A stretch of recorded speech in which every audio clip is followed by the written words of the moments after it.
ایک دفعہ ایک بادشاہ نے اپنے وزیر کو آدھی حکومت کا لالچ دیا اور کہا، اگر تم ان 3 سوالوں کے جواب لے آؤ تو آدھی حکومت تمہاری ہوگی۔ وہ 3 سوال یہ تھے: 1، دنیا کی سب سے بڑی سچائی کیا ہے؟ دوسری، دنیا کا سب سے بڑا دھوکہ کیا ہے؟ تیسری، دنیا کی سب سے میٹھی چیز کیا ہے؟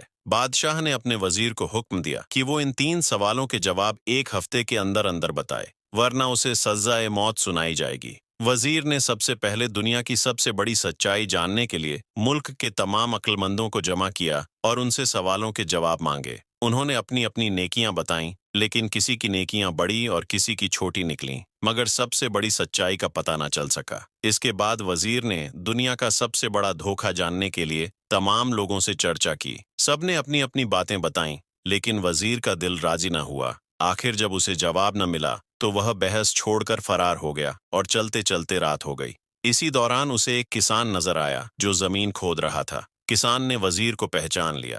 وزیر نے اپنی مشکل بتائی، جسے سن کر کسان نے وزیر کو کچھ اس طرح جواب دیے: 1، دنیا کی سب سے بڑی سچائی موت ہے۔ 2، دنیا کا سب سے بڑا دھوکہ زندگی ہے۔ تیسرے سوال کا جواب دینے سے پہلے کسان نے کہا، اگر میں تمہارے سارے سوالوں کا جواب دے دوں تو مجھے کیا ملے گا؟ یہ سن کر وزیر نے اسے 20 گھر دینے کا وعدہ کیا، لیکن کسان نے یہ پیشکش قبول نہیں کی۔ کسان نے وزیر سے آدھی حکومت مانگی۔ یہ سن کر وزیر جانے لگا تو کسان بولا، اگر بھاگ جاؤ گے تو بادشاہ کے آدمی تمہارا پیچھا کرتے رہیں گے، اور اگر پلٹو تو جان سے جاؤ گے۔ یہ سن کر وزیر نے کسان کو آدھی حکومت کی پیشکش کی، مگر کسان نے لینے سے انکار کر دیا۔ اچانک ایک کتا آیا اور پیالے میں رکھے دودھ میں سے آدھا پی گیا اور چلا گیا۔ کسان نے کہا، مجھے تمہاری کوئی دولت نہیں چاہیے، تم بس میرے کتے کا پیا ہوا دودھ پی لو تو میں تمہارے تیسرے سوال کا جواب دے دوں گا۔ یہ سن کر وزیر گھبرا گیا، مگر اپنی موت کے ڈر سے وزیر نے وہ دودھ پی لیا۔ دودھ پینے کے بعد وزیر نے کسان سے اپنے سوال کا جواب مانگا۔